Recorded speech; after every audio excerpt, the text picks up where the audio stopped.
facilitator for today's webinar. For those of you that are not familiar, the Virginia SBDC is the largest and most effective provider of customized counseling and education for small businesses in Virginia. Most of our services are offered locally in 29 different locations throughout the Commonwealth. Today's webinar is one of our educational offerings and is part of our ongoing webinar series, Google and Beyond, Marketing and Managing on the Web. This series is designed to take a look at tools and techniques to help small businesses take their business to the next level. Today's webinar topic is A Picture is Worth 1,000 Words. All of our Google and Beyond webinars are presented by Ray Sidney Smith. Ray is the president of W3 Consulting, a consultancy providing small businesses with practical approaches to business development using web, mobile, social, and digital technologies. If you have any questions during the presentation, please type those questions into the question window and Ray will do his best to answer them. Without further ado, here's Ray Sidney Smith. Thank you, Tracy, and thank you to the Virginia SBDC for having me here on the series.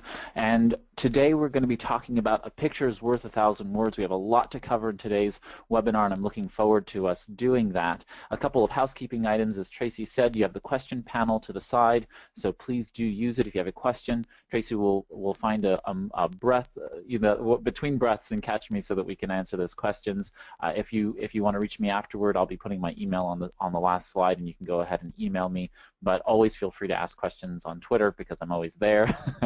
You can go ahead and do that at W3 Consulting and hashtag Beyond Google. I'll be happy to find you and answer those questions as I can. Go ahead and follow at Virginia SBDC as well for new and updates on programs like this educational program and other information that the SBDC puts out throughout the network. So with that, let's kick into gear in terms of our agenda today.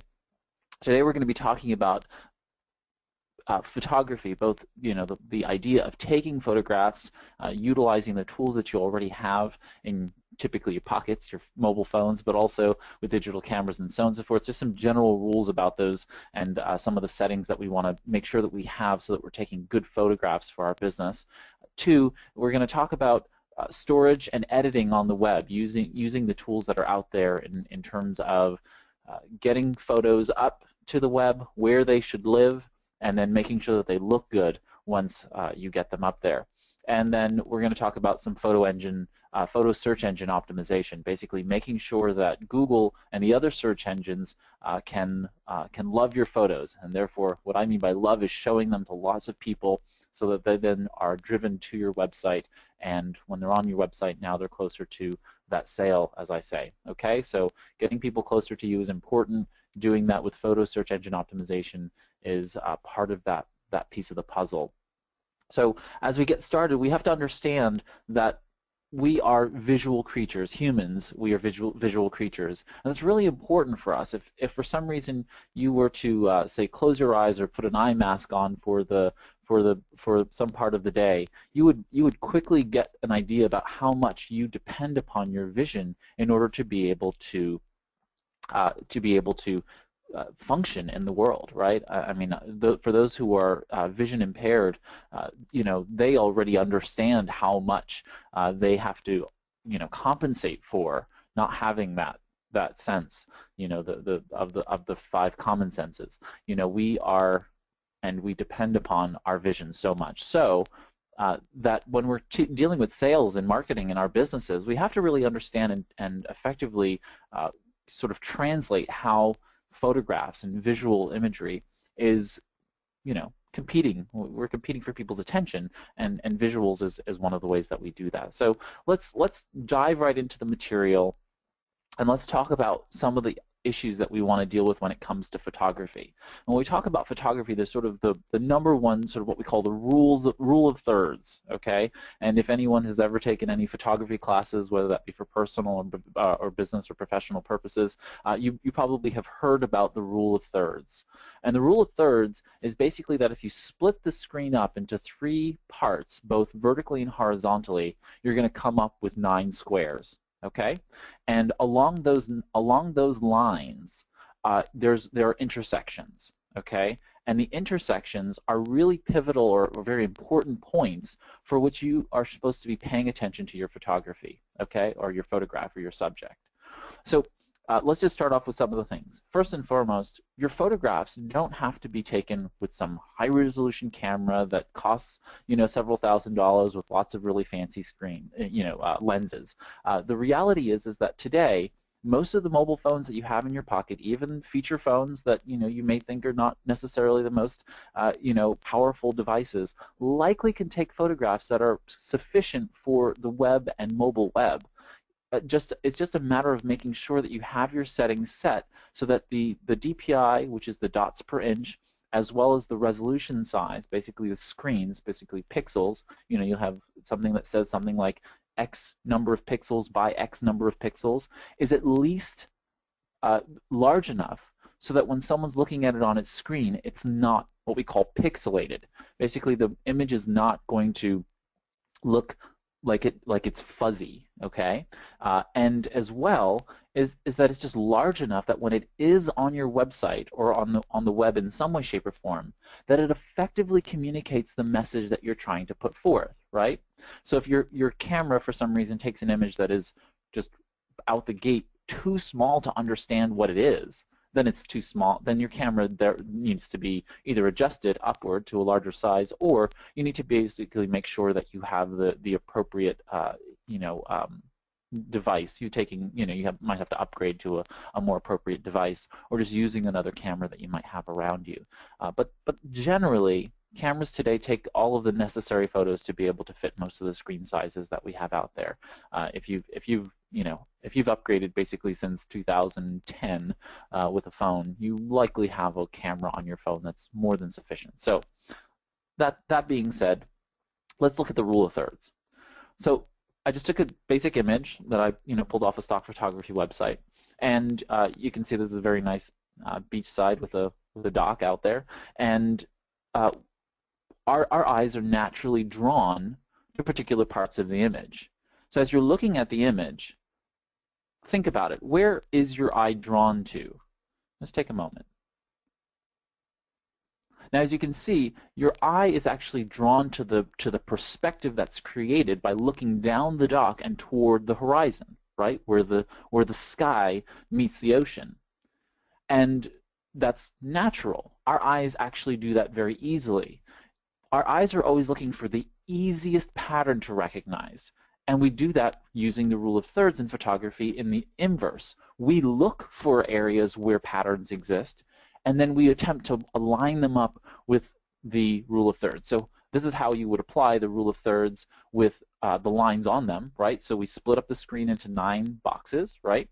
And some cameras actually apply these lines within the viewfinder. Some don't, so you might have to just sort of eyeball it. But you can see here the horizon is clearly at that first line, and it draws our eyes to it. Okay, so whenever you're taking a photograph, you have to actually think, where is the eye naturally going to fall to? And that's where you're going to focus your image. You're going to actually focus your image on that particular line. Now that line could be horizontal or vertical. All right. And we're looking for a particular subject. In this particular case, the perspective here is looking down the dock, right? And that's the story we're telling in this image is walking down this dock. I mean, you can almost visualize yourself walking toward the ocean, right? And it's toward that horizon. It's toward that view of the horizon even. So our eyes naturally go down. Now let's look at a couple more examples. This is a nice beachside setting, and you can see the sun is either rising or setting. I'm not quite sure which. And we have this set of palm trees and so on and so forth. What happens when we apply the lines of the rule of thirds? Well, there we go. We have the palm tree as close to that line as possible. And you see it doesn't have to be exact, but clearly our eyes are drawn to wherever that sun is, wherever that palm tree is, and right along the horizon. You can see that the horizon is right along that lower horizontal line for the rule of thirds. Okay, so you can see that we have this sort of nexus where the points of the camera are sort of drawing our eyes. And notice those are not dead center in the image. The center of the image is actually the most difficult place for the eyes to actually manage, because our eyes are set so that we are merging 2 images, right? Our left eye and our right eye actually merge 2 images together. We splice them together and we overlap them. So actually things that are dead center in the space are not places that our eyes actually want to look. Our eyes actually have less, they use less energy, as we've learned in neuroscience, to actually manage and interpret an image that are either just offset to the left or offset to the right of our eyes, of the center of our eyes. So along those two lines on either side is actually where we want to push those images, not right in the dead center of the image. It turns out to not be the most captivating image for us. Just one more example. Okay, so here goes a ship out in the sea, and we can see the sun is, again, either rising or setting. And let's go ahead and look to see where our natural lines are, right? The horizon obviously is a natural point, but then we have the sun to the left and we have the ship to the right. And it's a nice balanced image, right? We know that we're trying to focus on one or the other of the items, and our eyes will naturally gravitate to either the darkness of the ship or the lightness of the sun, okay? And lo and behold, there you go. The sun there is right there within sort of the crosshairs of it, just offset a little bit, and the ship there, the ship is right there offset to the lines of that. So here we have three fundamental pieces. You can see the birds in the background, but that's not where our eyes go, right? We can see the sun and we can see the ship, and that's where our eyes are naturally drawn to. So really start to think about how you're fundamentally taking photographs and the images, how you're capturing those images by using the rule of thirds. It's really quick and easy to just visualize in your head, where is that line, and it's not exact. Those lines that I'm applying there are not exact science. You can move them up and down. Just you want to have the eyes drawn toward that sort of range, okay? And then placing your elements along those either intersections or along those vertical lines, right? So if there was a lighthouse back there, that was really big in front of that ship, that would take over likely the image, and I would want to make sure that that was along one of those vertical axes, right? Okay. So that's the rule of thirds. Next up is what I like to call balancing the image. Our brains are designed to look for lines, curves, and patterns of symmetry, okay? So we really want to look at how lines are created. You can see I used three examples with three horizons, three horizons of, along the shore. It's a clear line that our brains are so used to seeing, and we can just immediately capture them. So I use those images just as an example. But there are all kinds of lines that are created in everything that we do.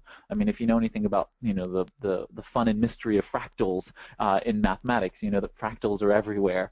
Well, lines are naturally created, and this idea of us basically triangulating information and so on and so forth, our brains are always looking for these kinds of patterns. So look for those patterns in your own photography.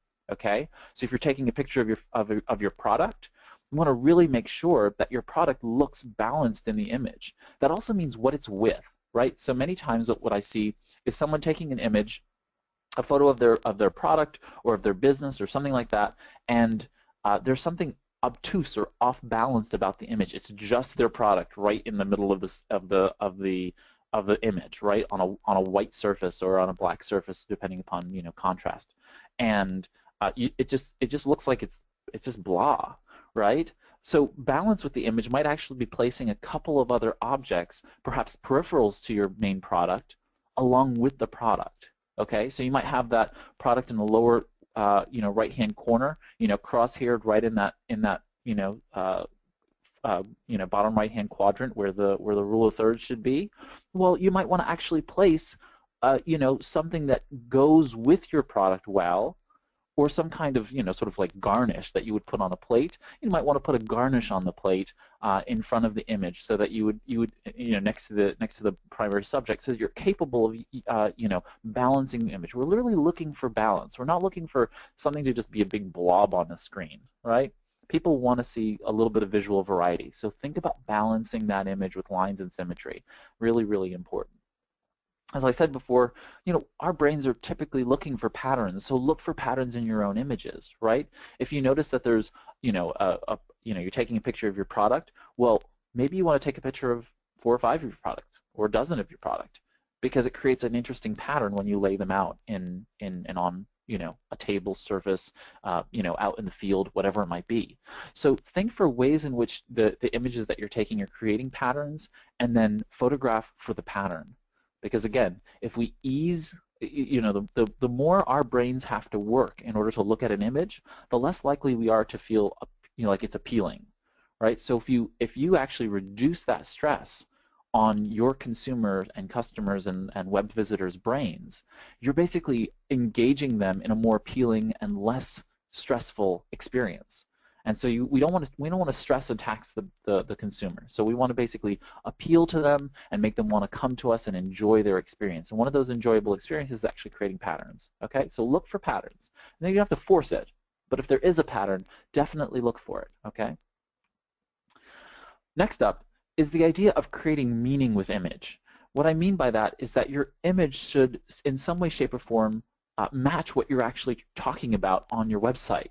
You know, so often I see an image of something that's completely abstract, and you know, it's you take a picture of something that's, you know, like a sunset, you know, and you put it on a website for, you know, a financial advisor's website, right? You're a financial advisor, you put a sunset on there. In some way, shape, or form, there's some like vague, you know, representation of sunset, retirement, you know, becoming an August, you know, person, those kinds of things. Sure, that kind of sort of makes sense, but really does it make sense on the front page of your website?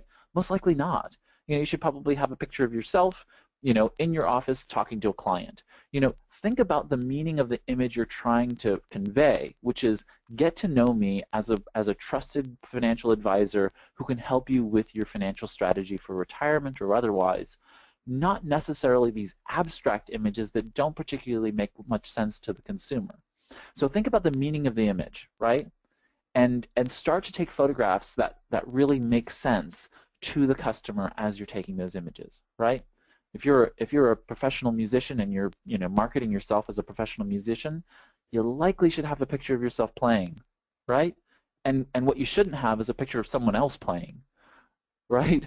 So, you know, this thinking about the meaning of the image that you're putting up there and taking the images that make most sense for your business is really something you should think about before you go out there with your camera or your phone to take pictures, okay? That doesn't mean you don't capture pictures as things are happening. You know, you're always capturing pictures. That's fine. But as you're approaching your website and wanting to create images for either the web and your social media presence, really start to think about how you're going to go ahead and create meaning with the image, not necessarily inverse, right? Because most often we're thinking about taking the best picture, but we're really not thinking about why we're taking the picture. So step back and think about the meaning there. And this brings me up to the next, you know, sort of the principle that I like in terms of the 5 principles of photography is the power of the vignette. You should be telling a story. You should be telling a vignette, showing a vignette with your photographs, okay? Whether it's just one image, your one image should tell a story, right? Like that first image I showed, that first image is, you know, clearly it's walking me right down to the ocean. It's telling me how to get there. I can place the story in my mind of taking a vacation and walking out to the you know, end of that dock in the morning, you know, with a cup of tea and enjoying the soft breeze off the ocean, hearing the sounds of the rolls of, you know, the rolling waves hitting the shore, you know, watching the horizon, potentially watching the sunset or rise. You can feel the story created by that image. Well, you need to do that with your own images because we have to convey that emotional component within our visual range, right? And so utilize the creativity and the imagination of your consumer by infusing your image with a story, right? Because if you can understand the story from your photo, then your customers are much more likely to apply their own story to that photo, right? Because no matter what you do, you can tell the story as many times as you want in your own way. People are always going to interpret the story in their own way. So you want to be able to create a vignette so people can apply themselves, put themselves into the picture, into the story, and enjoy it. So going back to the financial advisor, you want to basically put those people in the image, or put, you know, maybe the hands of people in the image so they can put their own faces behind the, you know, in front of the desk looking at you as you're giving them guidance for retirement. For the musician, you might want to show the audience members from behind so that the person sitting in the audience, person sitting at their computer looking at your website can see you playing on stage and envisioning themselves sitting in your audience and sitting in the audience enjoying you performing, right? So think about the power of the vignette, a really powerful component that I think a lot of people don't think about when it comes to photography and getting themselves going. So those are the principles. Think of the rule of thirds, split your image up into those, write those 4 lines in your either mind's eye or otherwise and really do that. Now this also works in photo editing, okay? So you can actually take the photo into the photo editor and you take your image but then eventually crop it down so that the rule of thirds applies, okay? So you could take an image out the gate and it not necessarily be really that great, but you could turn an image into something really wonderful by then cropping it, cutting it up, so that, cutting it down so that the rule of thirds then applies. Okay, and I do that all the time. I'll take a really, really high resolution image, very, very large, so that I can take it into my photo editor and then realign it and reset it so that the image is done. Now that always does take, you have to have some understanding of the rule of thirds when you're taking the image, but you're in the heat of the moment and something's just happened that's really cool, that you think your audience is going to like. Well, you just have to take the picture, right? So you sort of guess at the rule of thirds, but then you can take it into your photo image editor and then align it so that the rule of thirds actually works out much more accurately. So again, not an exact science, but that kind of thing. You want to balance the image, look for lines and symmetry and patterns. Go ahead and look and think, why am I taking the image, and take the images appropriately, and then think about the story that the image is going to convey. Think about how you're going to actually tell the story through either a single image or multiple images. And most often than not, you could tell a story with one image. But sometimes, you take a couple of images in order to tell that story, and that's not a problem. I think a lot of people think, I'm just going to put one photo, one image, and that's going to tell the story. But today in social media, you can post multiple images almost to every social media, including your own blog or your website. And just put one picture up there. You might need 3 or 4 images in order to be able to convey a story. So don't think that you're limited to just one image. And finally, when it comes to all of this, you can break the rules. The reality is these are all sort of guidelines in a lot of ways, but people tell about compositional rules of photography and making sure there's a certain set of X and Y. The reality is that play with it, and once in a while you're going to come out with an image that doesn't necessarily fit the rule of thirds, isn't taken on the best camera and the best lighting and the best place, and it just works. Okay, and at the end of the day, we have to sort of think about that as what's good enough to get moving, what's progress, for our business, as opposed to needling over something that's not necessarily going to give us compound benefits. We got to really think about getting things done. So think about, once in a while you can break the rules and really have something really great. It's sort of similar to writing, right? You have to know the rules of grammar and spelling and so on and so forth in order to create a great piece of writing. But then once in a while you'll see people like a James Joyce or whatever, and he'll throw all the rules out of the window, and voila, you have this amazing piece of literature. So same thing with photography. All right, so let's switch gears from sort of the theoretical to more of the practical components, right? So here we're going to talk about some photo storage and editing tools and really go through the components that are available to us. I just want to talk briefly about the options of storage available to us, and then I'll take you into some of the tools, and then take you into then we'll come back and we'll talk about some of the theory again in terms of some more of the guidelines, not theory, but guidelines for search engine optimization as it relates to photos. So let's talk about the photo storage landscape right now. Right now in the world, we have about 5, products, maybe 6 products I'll talk about, that are really the best for small business out there in terms of storage and editing and so on and so forth. Let's talk about storage first, and of course the big giant gorilla in the room, and the one I would still recommend highly to most small businesses, is Google. In the center of the screen is the logo for Google's newest product for photos, which is called Google Photos. And Google Photos it can be found by going to photos.google.com, and it's a pretty phenomenal tool. Google provides the tool for free. That can't hurt a small business budget, right? And so the way in which they do that is by giving, when you upload an image, they upload it in high resolution, but they actually do change the image a little bit. So if you do that, you have up to 15 gigabytes to say to Google, no, I want to upload the exact image I took a photograph of, which is the primary types of photos I do. I upload everything in my own image format with raw file and everything.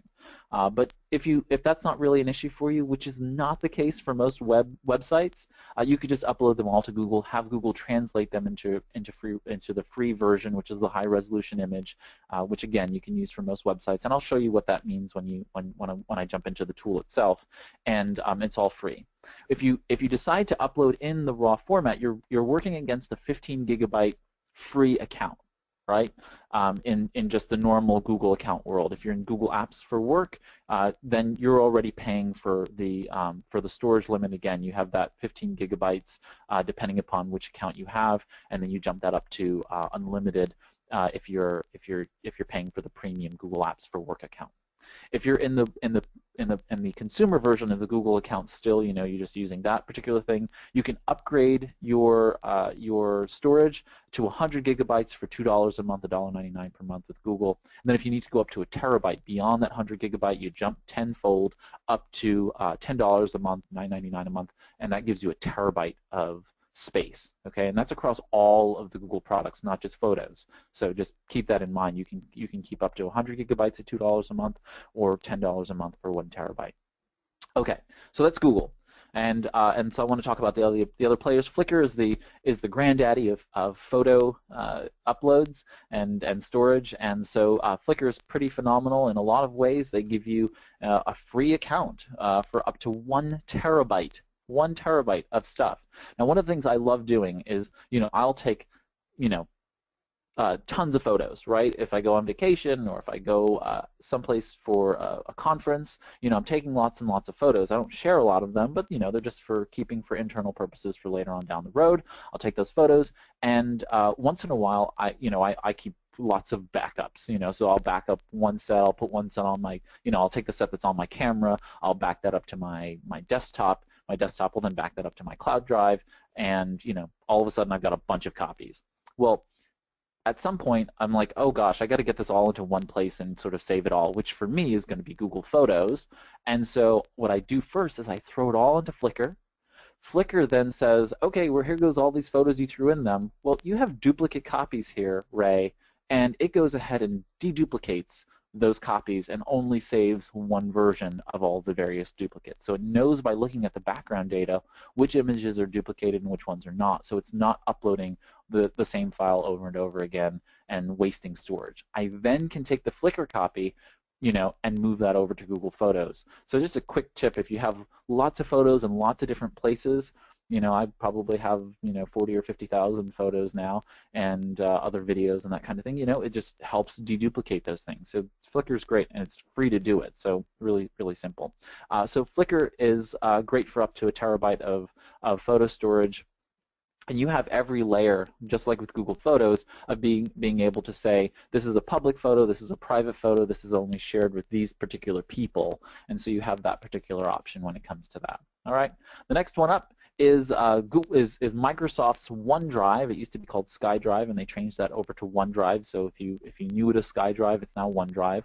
OneDrive can hold any type of file. You can upload anything to it, and they give you a generous 30 gigabytes free when you enable auto uploading. So it's only if you auto upload from the screen, and all the tools that I'm talking about today have some component that allows you to be able to auto upload. That means on your mobile device or on your computer, you set it up, and it basically takes any photos that you put on it, and it puts it in the OneDrive or Flickr or Google Photos. Okay, so the OneDrive has auto upload enabled, and with that you get 30 gigabytes free.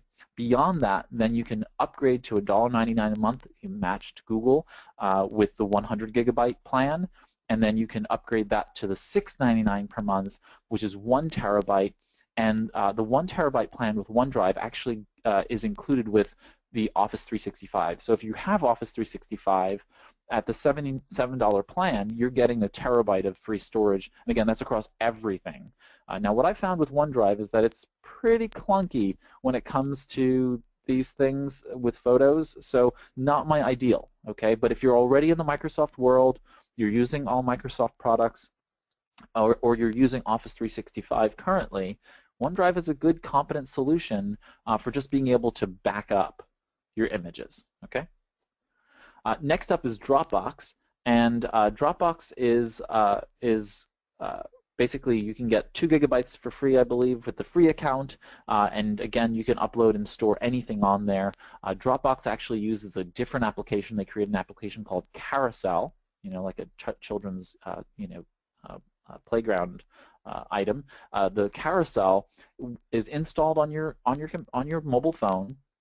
And Carousel goes ahead and backs up your photos off of your phone when you take them. Okay, so it looks at your photo images that are taken from your camera on your phone, and then pulls them into Dropbox, into a folder, and goes ahead and organizes them that way.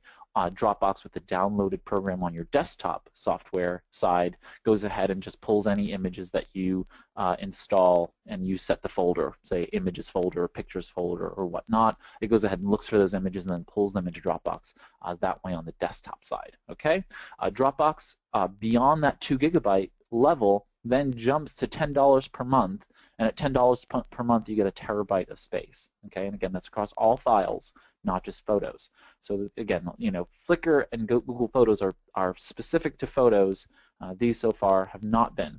And then finally, in terms of the ones I'll show on screen, I'll want to talk about 2 more that come to mind that are important, is Apple's iCloud. Okay, and Apple has the ability to take iPhotos, both on your Apple iPhone as well as your iOS devices and on your Mac OS X devices, and it pulls those images together and pulls them into iCloud and backs them up for you into the photo stream. Okay, so I'm not a huge fan of iCloud, I'll have to admit, and I have some reservations about using them for business, especially.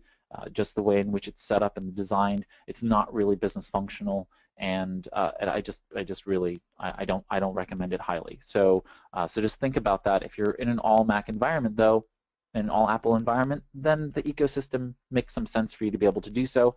I would keep an additional backup using maybe Google Photos or Flickr as an additional means for being able to not only automate the workflows. For me, especially, I like to be able to move photos from, I put it in a particular folder, I then have it shared out to social media and to my website and so on and so forth. So I like being able to do those kinds of automations that you can't do with Apple. Apple's a closed ecosystem. It doesn't really like sharing that kind of data within the system. But if you're all an Apple shop, you're using all Apple, I would say iCloud works very competently in an all Apple environment.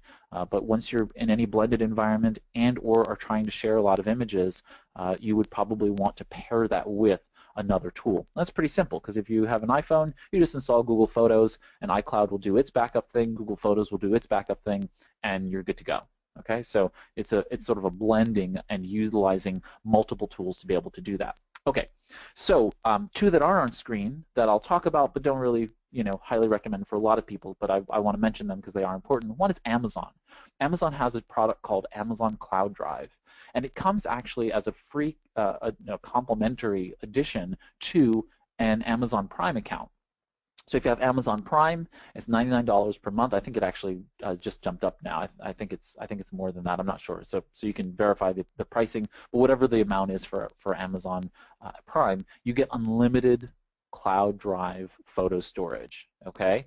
Now again, it's a clunky tool. It's not particularly fantastic, but I use it as an ultimate sort of dumping ground for every photo I possibly can throw in there, right? Because if I'm taking photos and I just want one place for everything to just throw it there just in case of anything, I just have my computer go ahead and copy anything I put into the Google Photos folder and just do the same thing with the cloud storage. And so it just goes ahead and backs up, and it's up there, and I don't have to ever look at it again. Really, if something blows up and I'm like, oh gosh, all of my Google Photos are gone. Well, they're not really, because they're all in Cloud Drive. So, there's always, I just like it for that sort of backup. And since I have an Amazon Prime account, I figure I might as well take advantage of all the services, so I do. Next, and finally, is SmugMug. Now, SmugMug is independent of all of these very large companies. So all the companies I've mentioned are huge in the tech world. They're big companies, and SmugMug is not. It's a small player with a strong market. I think it's 13 or 14 years old at this point, so it's not going anywhere. It's a fundamentally sound business model. They don't have free accounts. You get a 2-week trial or something like that, and then you've got to pay. And these are for those who are semi-professional photographers, people who don't want to have their photographs in any of the big name branded photo storage systems, and so that's what it is. But smugmug.com, they charge $60 per year for unlimited storage, and they're competent. They're great. They do a really good job. So I really like the idea of being able to put those in there. Now, one of the things I haven't talked about is the idea that you post a lot to different environments, right? So if you're on Instagram, for example, and you're marketing your business through Instagram, it's really important for you to be able to back up those images that you're taking on Instagram. Now, if you're on the iOS or Android platform, you can actually set Instagram that whenever you take an image and post that to Instagram, to save it to a gallery or a photo album on your own device. Well, make sure that you're backing up those images as well. God forbid the Instagram deletes your account by accident, or you lose access to your account somehow and can't get access to it again. You want to be able to access those images that you did use and utilize, and potentially republish them or put them in some way, repurpose them in some way, shape, or form for your business. So you really want to think about how you're utilizing backup in that way. So for me, I use something called IFTT, IFTTT.com. And what IFT does is that it saves everything that I post to, Instagram or any other Pinterest or any other social media outlet. And it actually saves and copies that file to my Google Drive photo album folder. Okay, so in Google Drive, drive.google.com, you have you can enable a folder called Photos, and it can actually just automatically copy those photos there. So whenever I take anything on social media, it's automatically pulling those things out, which means that I can disable those things on Instagram or Pinterest or on Snapchat or whatever, and instead just have the other outside automation tools. I don't think it actually works on Snapchat, forgive me, but Instagram and Pinterest specifically, I can have those, and now I don't have to think about it. I don't have to worry about whether or not the app gets an update and then it has me relog back in and then I have to look at the settings again. I just know that whenever I take a photo on Instagram or Pinterest, it's automatically being backed up to Google, and I know that those images are there. And it's really faster for workflow because I know exactly where they're backed up to, because there's a folder that's called Instagram inside my Google Photos folder, and that's exactly where they're backed up. So now I can go right directly to that Instagram folder, and maybe I want to reutilize that image in a blog post, and say, hey, I posted this on Instagram and yada, yada, yada. I want to go ahead and do that. So just think about how you're doing all those and manifesting them together so that you have a more effective sort of solution. All right, so I'm going to move on from storage, and I'm going to talk a little bit about I'm going to skip ahead actually to photo editing. Yeah, so there are a couple photo editors on the market that I want to talk about: Google Photos, and then I want to talk about SEO and sort of flip it around. So the photo editing side of things is this tool is the first one that I want to talk about, which is called PicMonkey, and you can find the tool at picmonkey.com. And PicMonkey is ad supported. You can pay for different things, what's called the Royale account. You can upgrade to the Royale, and either way, PicMonkey is a very, very competent photo editor. You can do lots of things quickly and easily just by throwing it into PicMonkey. You can pull it from Facebook and other social media. You can pull it in from your desktop website. Your desktop from your computer, and just go ahead and edit. Okay, really, really quick and easy for you to be able to utilize things. Okay, next up is a tool called Pixlr. Pixlr is owned by Autodesk, the big, graphic design auto, the 3D rendering model, kind of website and software. And so Pixlr is free, and this is really like, if you just need quick and easy stuff done, PicMonkey is for you. If you're trying to do much more sophisticated, subtle editing and that kind of thing, Pixlr is something that you have to learn. It's a little bit of an upstart cost. It's like using Photoshop or any other, professional level photo editing tool. And but it's the tool that's going to be able to do those kinds of very sophisticated things. Okay, and so you just go to pixlr.com, pixlr.com /editor, and it has you either open an image from your computer, from a URL from the web, or from an image within your Pixlr library, Facebook, and other kinds of online sites. Okay, so it just uploads the image in, and then you learn how to sort of deal with layers and dealing with cropping those particular items and changing your canvas size. It can do all of those things here that you wouldn't be able to really do in a PicMonkey. Okay, so it extends that functionality quite extensively, and so I really like Pixlr for being able to do those more sophisticated editing items. Okay, do we have a question? No, we don't, Ray. Okay, Keep okay, going. great. Wonderful. All right, so next up are my two favorite photo editing tools for both web and mobile. And of course, they're just built right into Google, so it makes a lot of sense for me to use these the most. Not that I don't use those other tools. I do use PicMonkey and Pixlr quite often. But when I really just need to get things done, I really enjoy using Google Photos and Snapseed. Snapseed is actually owned by Google. It's Google's product. It's an application of a smartphone application. You can download it for iOS and Android. And it's just a slick photo editor. You can resize, you can crop, and you can do all those other things. I can't show that to you here today because I can't get my mobile phone on screen right now. But when you're in the app, it opens up splash screen, you go in, and you can just very quickly and easily make those kinds of edits. You can use the sort of auto function, which basically just colorizes things and gives you an auto fix on it, so it can take away all the things, make the image a little bit, change hues, change saturation, make the image look better as it sees it being better pretty quickly and easily. I don't particularly use that auto function, but if you're not particularly savvy with all the various functions of photo editing, it's a pretty competent tool for that kind of thing. And Google Photos is great for a number of different things. Now, Google Photos at the outright, the reason I jumped slides is I wanted to show you the storage component and then talk about editing as well.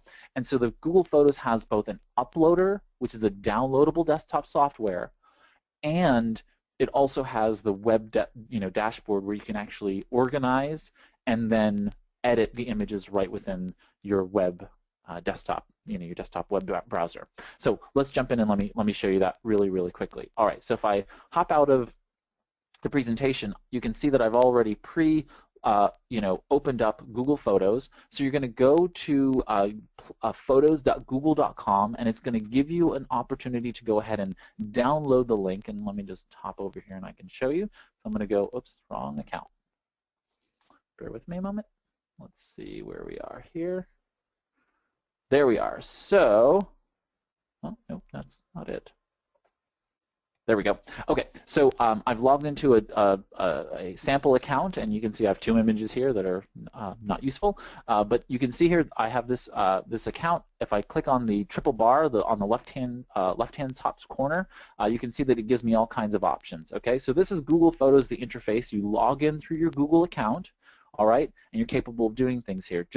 I'll go over this once I get back in the tool, but you can see under App Downloads, which is the last option on the left-hand side. Let me go back. Drop-down menu on the left-hand side. Drop down to the last option. It says App Downloads. It'll automatically detect what browser and what system you're on, and it will give you the options for downloading. The desktop downloader, you click on it, it'll automatically download whether you're on Windows or Mac, and download the appropriate software for you. When you do that, you're going to get this guy. You're going to be asked to log in, and it's going to say, automatically back up photos and videos from your computer, including hard drives and memory cards. You agree to the terms of service, and then it's going to ask you to go ahead and log in to your Google Photos account. Once it does this, you're then going to have the ability to go ahead and, have it select folders for you to be able to automatically go ahead and upload to your Google Photos account. Okay, so I don't know what it's doing right now. It should be showing a login screen, but it doesn't matter. The point is that when you do go ahead and do this, you're going to have the Google Photos backup, and it'll automatically pull those images directly into your Google Photos account, and then they'll all show up in this screen. Okay, so just Just so you know, there's this downloadable photo uploader for your desktop as desktop software that you have to have in order to be able to pull those images out. And you can decide any photo that I put in my downloads folder, any photos or videos that I put in my pictures folder, any photos that I put in my, you know, on my desktop. I want you to automatically look at those and grab them and pull them up to my Google Photos account. Okay, makes sense? All right. So with that, I'm just going to take a pause from the system because I do want to go over the Photos interface. Yeah, I'll do it anyway. Let's just do it anyway. While I'm here, let's go into the Photos interface and let me just show you around Google Photos and just edit a couple of items here. Okay. So what I'm going to do here is I'm going to open up an Explorer window. Just go here, and we're going to go to our desktop, and we're going to go into today's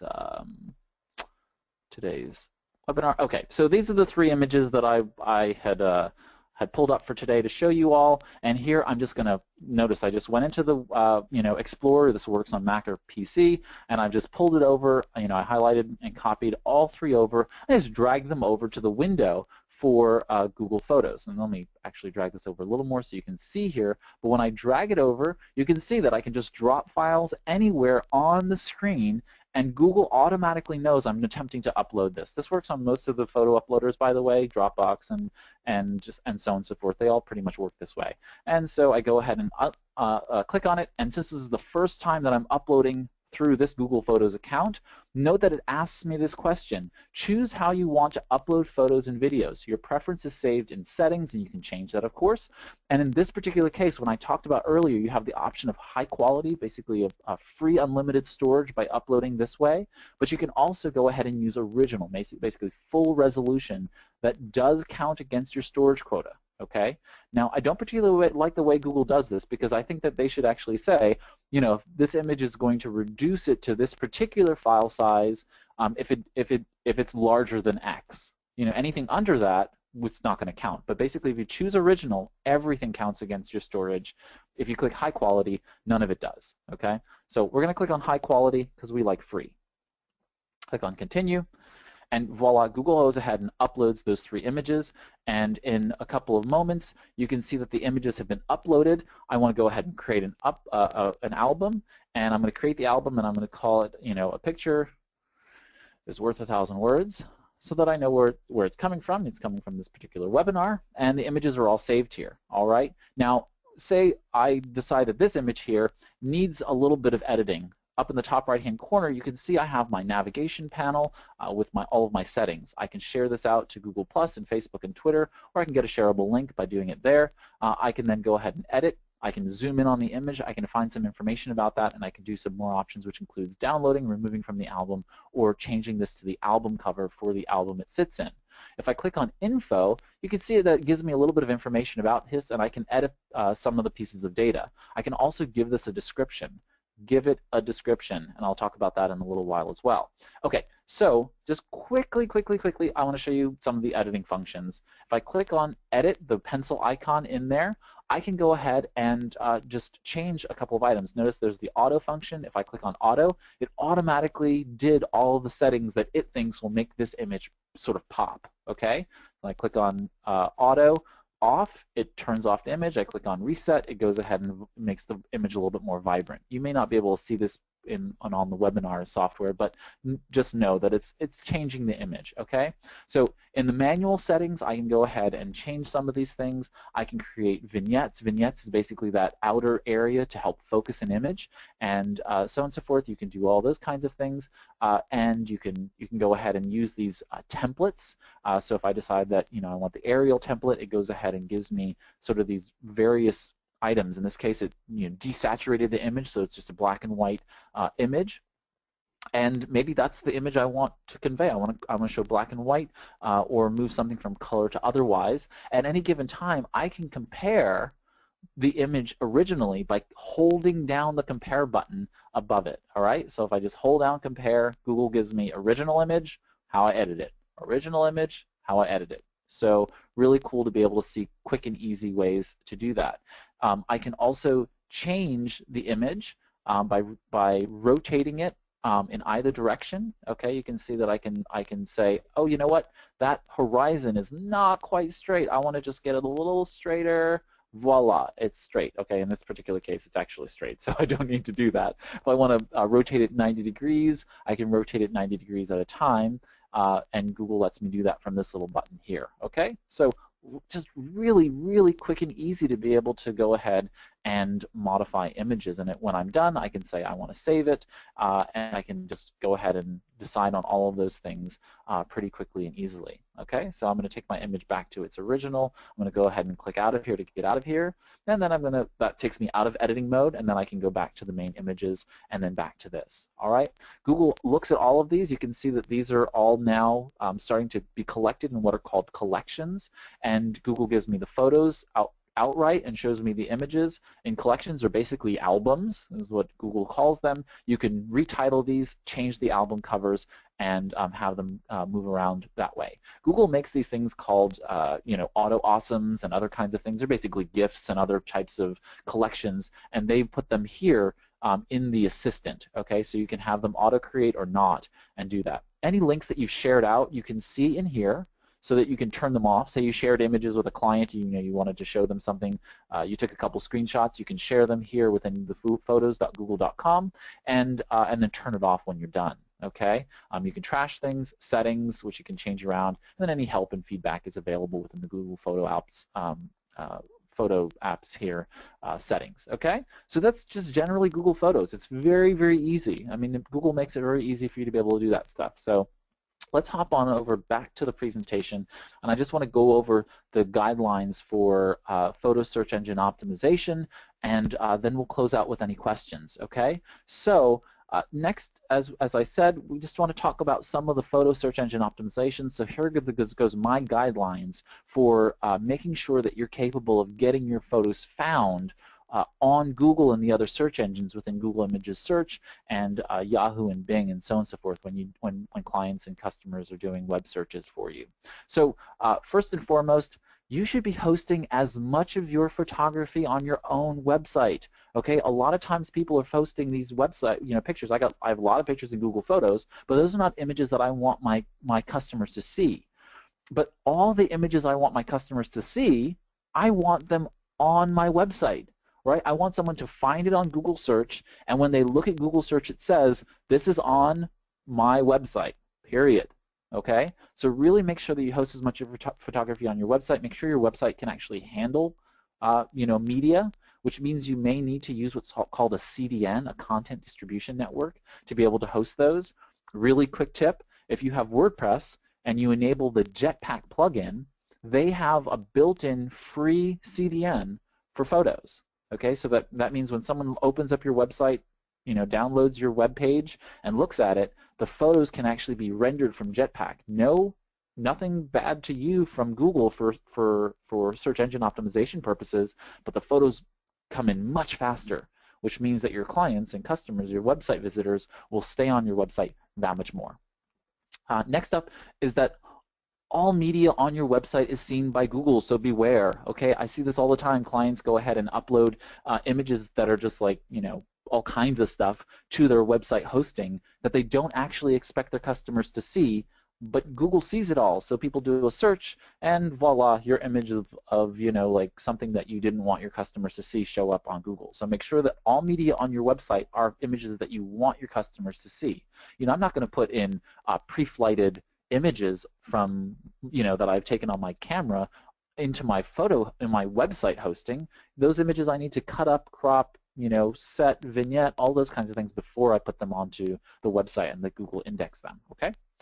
Watermark any images that are not hosted by your website. You took the image, you deserve credit, and to be quite honest, people just pirate images all the time. You need to make sure that you're watermarking images. Okay, this is very easy to do in a PicMonkey or in Pixlr, and making sure that you're going ahead and impressing upon it either a logo in very light color or your website address. I really like the idea of putting your website address on everything because that drives web traffic. and making sure that people know that they exist, okay?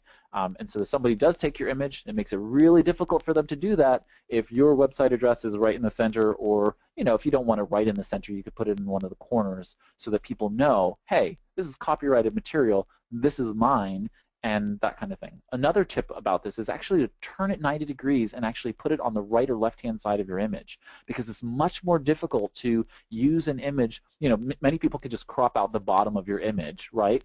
But it's a little bit more difficult sometimes to crop the sides of an image. So just put the copyright information or your website address, just like at a 90-degree angle, vertically basically, just a little bit into the image, right? Make it light so that it doesn't affect the meaning of the image, but now someone would have a pretty difficult time stealing that image because it's watermarked, and especially for images not hosted on your own website, okay? Next up is the concept of what's called alt text. This stands for alternative text, and this is one of those things that's utilized within photo search engine optimization by Google and other places to identify what an image means if it can't detect what the image is. Right? So Google looks at an image and it can identify faces and it can tell you what the image is, but it doesn't actually know what you mean that image to be. Right? Is that you working with your client? Is that you demonstrating what not to do with your client? All kinds of things that the image may just looks like an image. It can tell what's in the image, but it doesn't really know what the image is about. Your alt text needs to describe your image, and it has to be keyword rich. So you need to basically make sure that the page that image is sitting on has a description of what's actually happening on that website, and it includes the keyword for that particular web page. Okay, so keyword or key phrase for that page. Next up is image names matter. When you have an image called 38754Y7593.jpg, do you really know what it means? Absolutely not, and I see this all the time. This includes the idea of having images for Google to look at. Just image names matter for you being able to tell what it is, searching for it in your own cloud storage. You can't know what that file name means, but if you give it a description, now you know what it means, and Google and the other search engines do as well. So they're capable of looking for those words within the image file name and now identifying, oh, this is what that is. It's keyword specific, and now I can identify it and show this image to more people, which means more traffic to your website, which means more business. Link your images to web pages. So when you put an image in your website, it should link to something. Preferably, it should link back to the page on which it exists, especially if it's for that particular blog post or article, right?